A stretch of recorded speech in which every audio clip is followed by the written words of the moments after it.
Yeah, here looking at a 9770. You get the helper there. That's stepson, by the way. Anyway, this has been one of the better prospects of a combines I've found on the used market, and it's really clean 9770, but there's some things. And I was gonna walk around so you guys look at it with me. But it's got Goodyear tires, and they're pretty stubble checked. Pretty bad. And I'm not so sure that one's probably not flat, but one of the things this combine I always look at is right up here. And you can see some corrosion occurring. We just got a rain, so everything's dripping.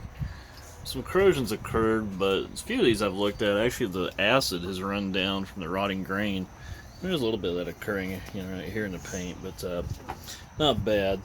You can see the drippage from it, rust and the chains and everything. In typical fashion, your unload auger chain shot.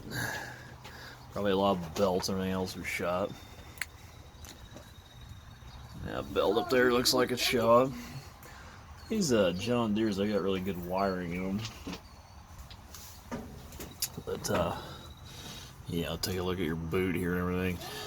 It's definitely got some corrosion and rust in there.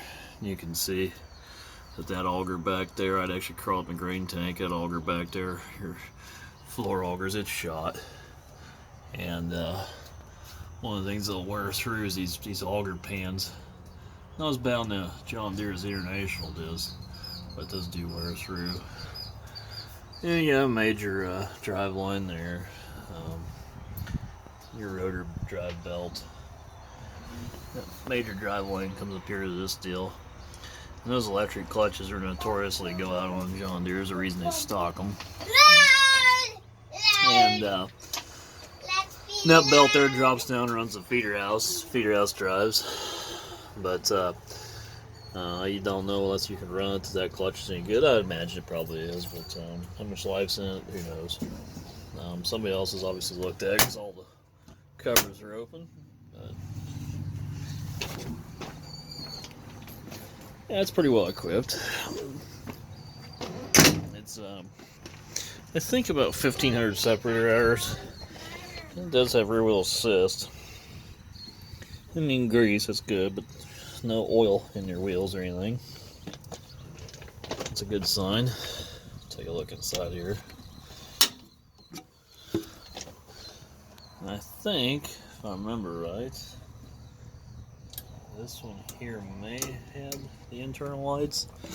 I don't know, it looks like I need to go turn the master brake on or the master on to check that. There, I went and turned the master on, and you know what? It actually does not look too bad up in there. Pan this around.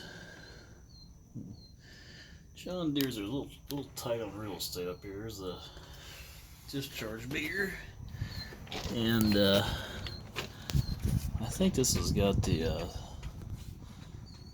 not sure this has a self-leveling sieve package or not. These 70s offered a self-leveling sieve package for them. I think we got a divider going on in here. I'm not sure if that's factory or aftermarket.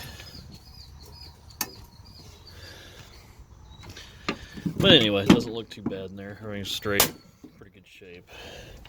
One of the things I've noticed better on the International is the sieves are much larger. There's no shoe augers. But John Deere does little things like put this little chart right there. Good idea. International should learn that.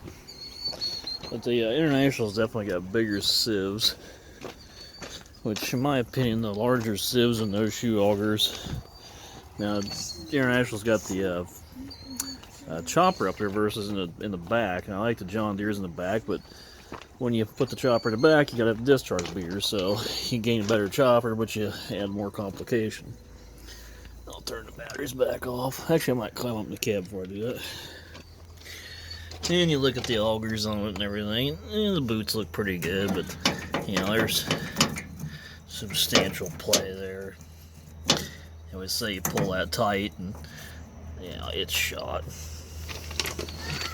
Same way with the clean grain, which I just checked. And again, you got basically two flat tires.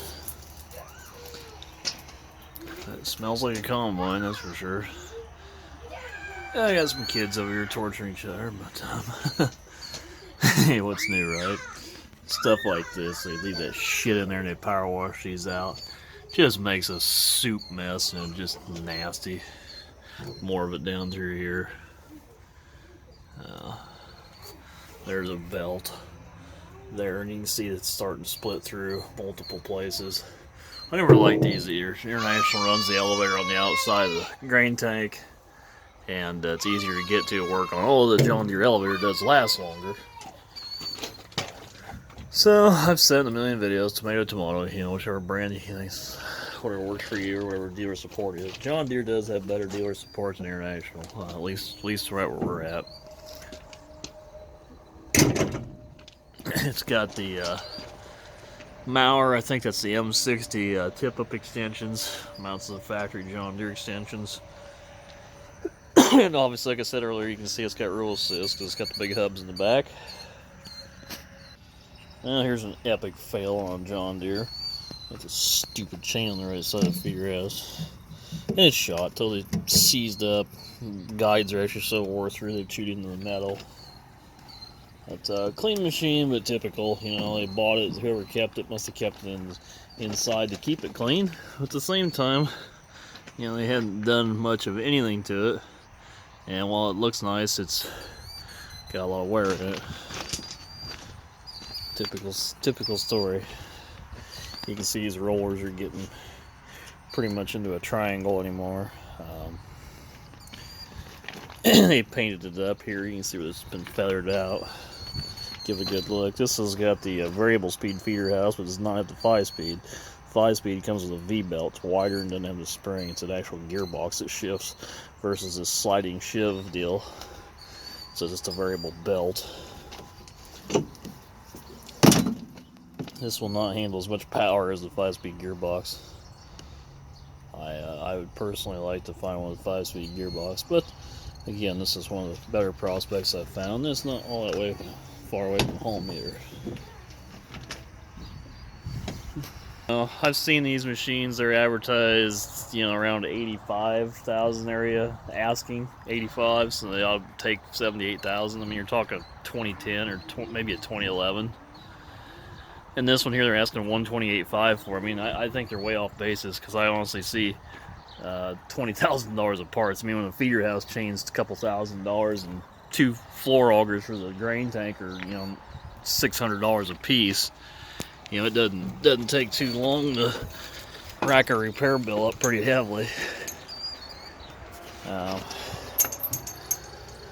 These John Deere combines, this is the last of the old cab. You know what? My key there didn't fit. I have a key in the pickup. I'll go get it. I have my other key. Yeah, it's a Pro Drive. You can tell by the 1-2 button. And this was the last series of the old cab, and they'd moved a lot of all this stuff used to all be in the face here, and they started moving it around, and then they changed the corner post, dropped some of it down here in this what they call a command center. And John Deere made some nice improvements here, but these are by no means the cab of that new S700, so not bad. I'm gonna turn the key on here and check the hours. Well, this is a really nice looking display here. Get my camera to focus. They did a nice job with this. Like I said, the 70s were majorly improved, but they're by no means the new version. But these cabs are comfortable, and you can spend all day in here and not hate life so much. To be honest, if you want to remain sane, which means out of debt, obviously for a farm our size, we cannot justify buying the S700, but it'd be nice. And these are your buttons here that control this. I don't know why the hell I didn't make that touchscreen. Just seems scattered between here and here, I know as the earlier version, you get your yield and shit down here, but they could have done things a little better. Even for their time period, I think International was leading the pack, to be honest. But definitely not a bad combine, but it's got to be purchased for the right price. This compared to International, like an 8120, which is what we just got done selling. I mean, if you're asking 128 for this, and you're at 1585 separator hours, and we were only at 1700 separator hours. We're less money for a bigger machine, and an International that's a year newer. This machine is simply just not worth what they're asking. So, while I am impressed with what I see here, I am also not impressed with what I see here. Yuck. Anyway, so I don't know if my quest will continue or quite what I'm going to do here, but anyway, fall is coming. We'll have to get into the combines at some point. There's one there I would not touch. I will not touch an S600 series. I had nothing but hatred for the S600. The S700 is so massively improved over an S600. And look at your dealer lots. S600s are collapsing in value. You can't find 70s, and all the S700s are sold. That tells you something. One series is piled up, none of the others are available. And I think they farm these bluffs, these hills over here. We're past that, so it's steep. So they run a lot of Hilco stuff, which I don't like. They move the axle head. They add stuff to the front end. I don't need it, and I don't want it. So, I wouldn't touch one. But anyway, thanks for watching. And if you like these kind of videos, stay tuned for more. And hit the subscribe button. It helps a lot. So, thanks, everybody.